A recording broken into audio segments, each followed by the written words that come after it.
بسم الله الرحمن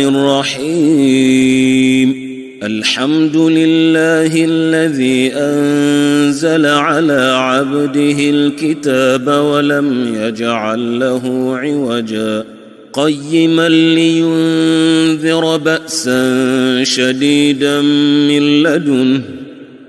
ويبشر المؤمنين الذين يعملون الصالحات أن لهم أجرا حسنا ماكثين فيه أبدا وينذر الذين قالوا اتخذ الله ولدا ما لهم به من علم ولا لآبائهم كبرت كلمة تخرج من أفواههم إن يقولون إلا كذبا فلعلك باخع نفسك على آثارهم إن لم يؤمنوا بهذا الحديث أسفا إنا جعلنا ما على الأرض زينة لها لنبلوهم أيهم أحسن عملا وإنا لجاعلون ما عليها صعيدا جرزا أم حسبت أن أصحاب الكهف والرقيم كانوا من آياتنا عجبا إذ أوى الفتية إلى الكهف فقالوا ربنا آتنا من لدنك رحمة وهيئ لنا من أمرنا رشدا فضربنا على آذانهم في الكهف سنين عددا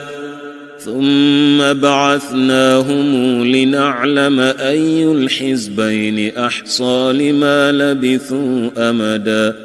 نحن نقص عليك نبأهم بالحق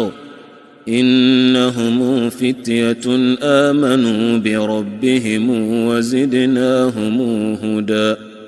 وربطنا على قلوبهم إذ قاموا فقالوا ربنا رب السماوات والأرض لن ندعو من دونه إلها لقد قلنا إذا شططا هؤلاء قوم اتخذوا من دونه آلهة لولا يأتون عليهم بسلطان بين فمن أظلم ممن افترى على الله كذبا وإذ اعتزلتموهم وما يعبدون إلا الله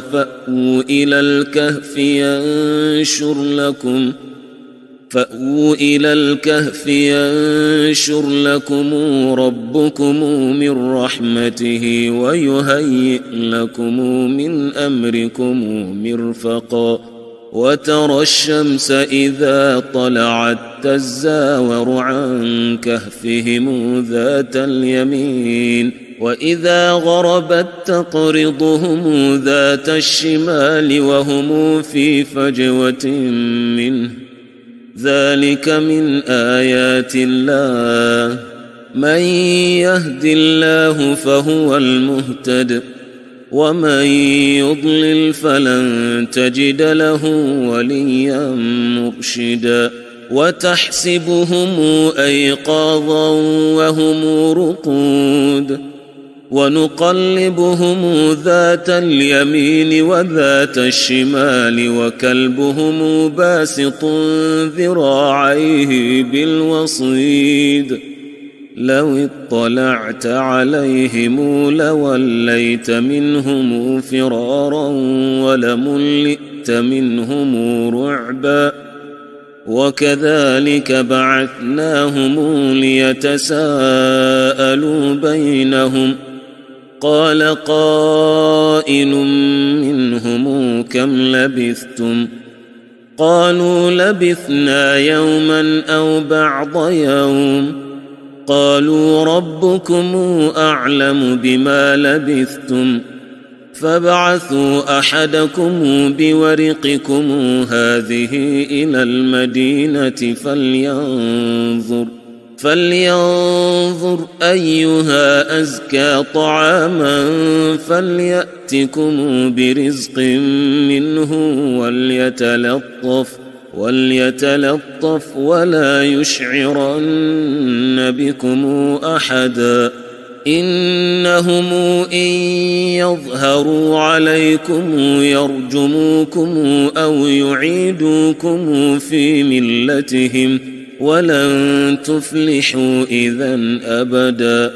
وكذلك أعثرنا عليهم ليعلموا أن وعد الله حق وأن الساعة لا ريب فيها إذ يتنازعون بينهم أمرهم فقالوا بنوا عليهم بنيانا ربهم أعلم بهم قال الذين غلبوا على أمرهم لنتخذن عليهم مسجدا سيقولون ثلاثة رابعهم كلبهم ويقولون خمسة سادسهم كلبهم رجما بالغيب ويقولون سبعة وثامنهم كلبهم قل ربي أعلم بعدتهم ما يعلمهم إلا قليل فلا تمار فيهم إلا مراء ظاهرا ولا تستفت فيهم منهم أحدا ولا تقولن لشيء إني فاعل ذلك غدا إلا أن يشاء الله واذكر ربك إذا نسيت وقل عسى أن يهديني ربي لأقرب من هذا رشدا ولبثوا في كهفهم 300 سنين وازدادوا 9 قل الله أعلم بما لبثوا له غيب السماوات والأرض أبصر به وأسمع ما لهم من دونه من ولي ولا يشرك في حكمه أحدا واتل ما أوحي إليك من كتاب ربك لا مبدل لكلماته ولن تجد من دونه ملتحدا واصبر نفسك مع الذين يدعون ربهم بالغداة والعشي يريدون وجهه ولا تعد عيناك عنهم تريد زينة الحياة الدنيا ولا تطع من أغفلنا قلبه عن ذكرنا واتبع هواه وكان أمره فرطا وقل الحق من ربكم فمن شاء فليؤمن ومن شاء فليكفر إنا أعتدنا للظالمين نارا أحاط بهم سرادقها وإن يستغيثوا يغاثوا بماء كالمهل يشوي الوجوه بئس الشراب وساءت مرتفقا إن الذين آمنوا وعملوا الصالحات إنا لا نضيع أجر من أحسن عملا أولئك لهم جنات عدن تجري من تحتهم الأنهار يحلون فيها من أساور من ذهب ويلبسون ثيابا خضرا من سندس وإستبرق متكئين فيها على الأرائك نعم الثواب وحسنت مرتفقا. واضرب لهم مثلا رجلين جعلنا لأحدهما جنتين من أعناب وحففناهما بنخل وجعلنا بينهما زرعا كلتا الجنتين آتت أكلها ولم تظلم منه شيئا وفجرنا خلالهما نهرا وكان له ثمر فقال لصاحبه وهو يحاوره أنا أكثر منك مالا وأعز نفرا ودخل جنته وهو ظالم لنفسه قال ما أظن أن تبيد هذه أبدا وما أظن الساعة قائمة ولئن رددت إلى ربي لأجدن خيرا منهما منقلبا. قال له صاحبه وهو يحاوره أكفرت بالذي خلقك من تراب ثم من نطفة ثم سواك رجلا لكن هو الله ربي ولا أشرك بربي أحدا. ولولا إذ دخلت جنتك قلت ما شاء الله لا قوة إلا بالله إن ترني أنا أقل منك مالا وولدا فعسى ربي أن يؤتيني خيرا من جنتك ويرسل عليها حسبانا من السماء فتصبح صعيدا زلقا أو يصبح ماؤها غورا فلن تستطيع له طلبا وأحيط بثمره فأصبح يقلب كفيه على ما أنفق فيها وهي خاوية على عروشها ويقول يا ليتني لم أشرك بربي أحدا ولم تكن له فئة ينصرونه من دون الله وما كان منتصرا. هنالك الولاية لله الحق هو خير ثوابا وخير عقبا. واضرب لهم مثل الحياة الدنيا كماء أنزلناه من السماء فاختلط به نبات الأرض فأصبح هشيما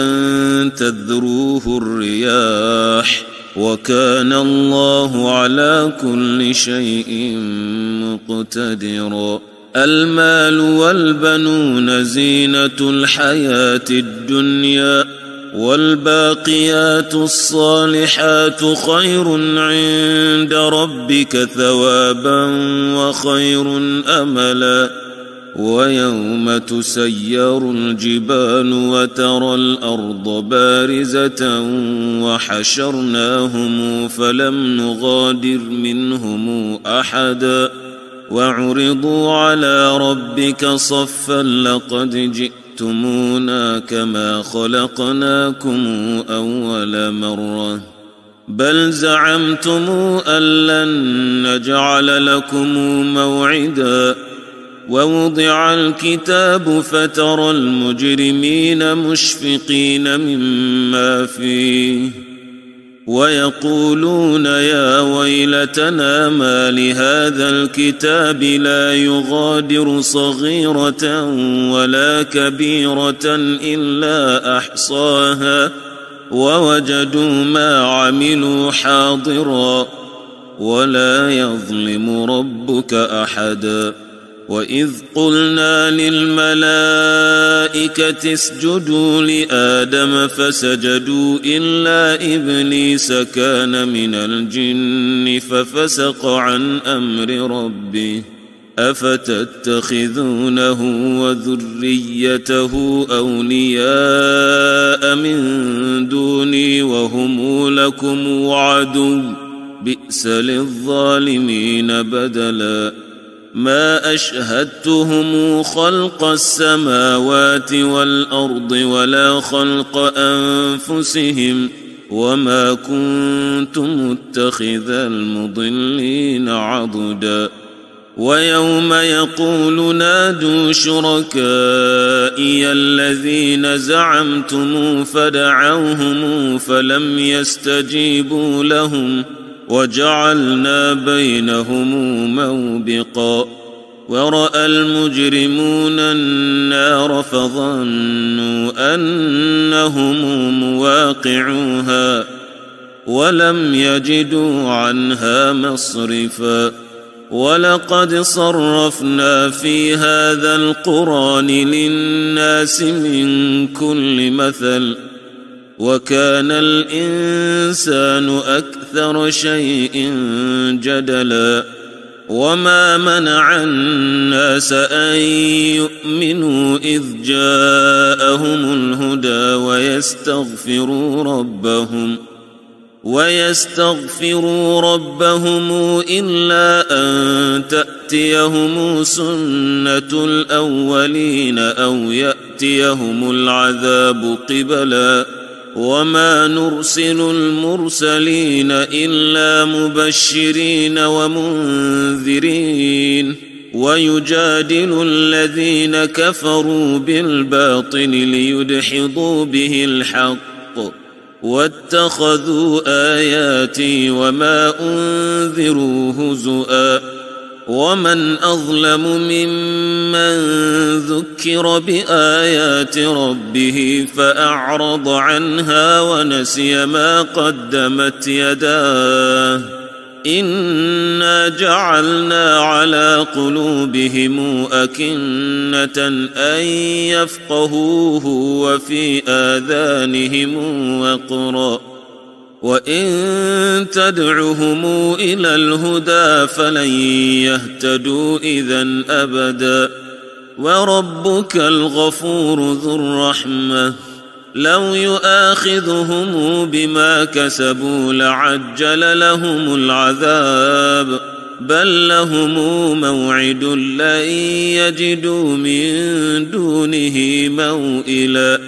وتلك القرى أهلكناهم لما ظلموا وجعلنا لمهلكهم موعدا وإذ قال موسى لفتاه لا أبرح حتى أبلغ مجمع البحرين أو أمضي حقبا فلما بلغا مجمع بينهما نسيا حوتهما فاتخذ سبيله في البحر سربا فلما جاوزا قال لفتاه آتنا غداءنا لقد لقينا من سفرنا هذا نصبا قال أرأيت إذ أوينا إلى الصخرة فإني نسيت الحوت وما أنسانيه إلا الشيطان أن أذكره واتخذ سبيله في البحر عجبا قال ذلك ما كنا نبغي فارتدا على آثارهما قصصا فوجدا عبدا من عبادنا آتيناه رحمة من عندنا وعلمناه من لدنا علما قال له موسى هل أتبعك على أن تعلمني مما علمت رشدا قال إنك لن تستطيع معي صبرا وكيف تصبر على ما لم تحط به خبرا قال ستجدني إن شاء الله صابرا ولا أعصي لك أمرا قال فإن اتبعتني فلا تسألني عن شيء حتى أحدث لك منه ذكرا فانطلقا حتى إذا ركبا في السفينة خرقها قال أخرقتها لتغرق أهلها لقد جئت شيئا إمرا قال ألم أقل إنك لن تستطيع معي صبرا قال لا تؤاخذني بما نسيت ولا ترهقني من أمري عسرا فانطلقا حتى إذا لقيا غلاما فقتله قال أقتلت نفسا زاكية بغير نفس لقد جئت شيئا نكرا قال ألم أقل لك إنك لن تستطيع معي صبرا قال إن سألتك عن شيء بعدها فلا تصاحبني قد بلغت من لدني عذرا فانطلقا حتى إذا أتيا أهل قرية استطعما أهلها فأبوا أن يضيفوهما فوجدا فيها جدارا يريد أن ينقض فأقامه قال لو شئت لاتخذت عليه أجرا قال هذا فراق بيني وبينك سأنبئك بتأويل ما لم تستطع عليه صبرا أما السفينة فكانت لمساكين يعملون في البحر فأردت أن أعيبها وكان وراءهم ملك يأخذ كل سفينة غصبا وأما الغلام فكان أبواه مؤمنين فخشينا أن يرهقهما طغيانا وكفرا فأردنا أن يبدلهما ربهما خيرا منه زكاة وأقرب رحما وأما الجدار فكان لغلامين يتيمين في المدينة وكان تحته كنز لهما وكان أبوهما صالحا فأراد ربك أن يبلغا أشدهما ويستخرجا كنزهما رحمة من ربك وما فعلته عن أمري ذلك تأويل ما لم تسطع عليه صبرا ويسألونك عن ذي القرنين قل سأتلو عليكم منه ذكرا إنا مكنا له في الأرض وآتيناه من كل شيء سببا فاتبع سببا حتى إذا بلغ مغرب الشمس وجدها تغرب في عين حمئة ووجد عندها قوما قلنا يا ذا القرنين إما أن تعذب وإما أن تتخذ فيهم حسنا قال أما من ظلم فسوف نعذبه ثم يرد إلى ربه فيعذبه عذابا نكرا وأما من آمن وعمل صالحا فله جزاء الحسنى وسنقول له من أمرنا يسرا ثم اتبع سببا حتى إذا بلغ مطلع الشمس وجدها تطلع على قوم لم نجعل لهم من دونها سترا كذلك وقد أحطنا بما لديه خبرا ثم اتبع سببا حتى إذا بلغ بين السدين وجد من دونهما قوما لا يكادون يفقهون قولا قالوا يا ذا القرنين إن ياجوج وماجوج مفسدون في الأرض فهل نجعل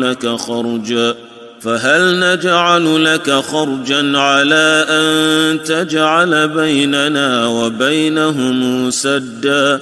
قال ما مكنني فيه ربي خير فأعينوني بقوة أجعل بينكم وبينهم ردما آتوني زبر الحديد حتى إذا ساوى بين الصدفين قال انفخوا حتى إذا جعله نارا قال آتوني أفرغ عليه قطرا فما استطاعوا أن يظهروه وما استطاعوا له نقبا قال هذا رحمة من ربي فإذا جاء وعد ربي جعله دكا وكان وعد ربي حقا وتركنا بعضهم يومئذ يموج في بعض ونفخ في الصور فجمعناهم جمعا وعرضنا جهنم يومئذ للكافرين عرضا الذين كانت أعينهم في غطاء عن ذكري وكانوا لا يستطيعون سمعا أفحسب الذين كفروا أن يتخذوا عبادي من دوني أولياء إنا أعتدنا جهنم للكافرين نزلا قل هل ننبئكم بالأخسرين أعمالا الذين ضل سعيهم في الحياة الدنيا وهم يحسبون أنهم يحسنون صنعا أولئك الذين كفروا بآيات ربهم ولقائه فحبطت أعمالهم فلا نقيم لهم يوم القيامة وزنا ذلك جزاؤهم جهنم بما كفروا واتخذوا آياتي ورسلي هزؤا إن الذين آمنوا وعملوا الصالحات كانت لهم جنات الفردوس نزلا خالدين فيها لا يبغون عنها حولا قل لو كان البحر مدادا لكلمات ربي لنفد البحر قبل أن تنفد كلمات ربي ولو جئنا بمثله مددا قل إنما أنا بشر مثلكم يوحى إلي أنما إلهكم إله واحد فمن كان يرجو لقاء ربه فليعمل عملا صالحا ولا يشرك بعبادة ربه أحدا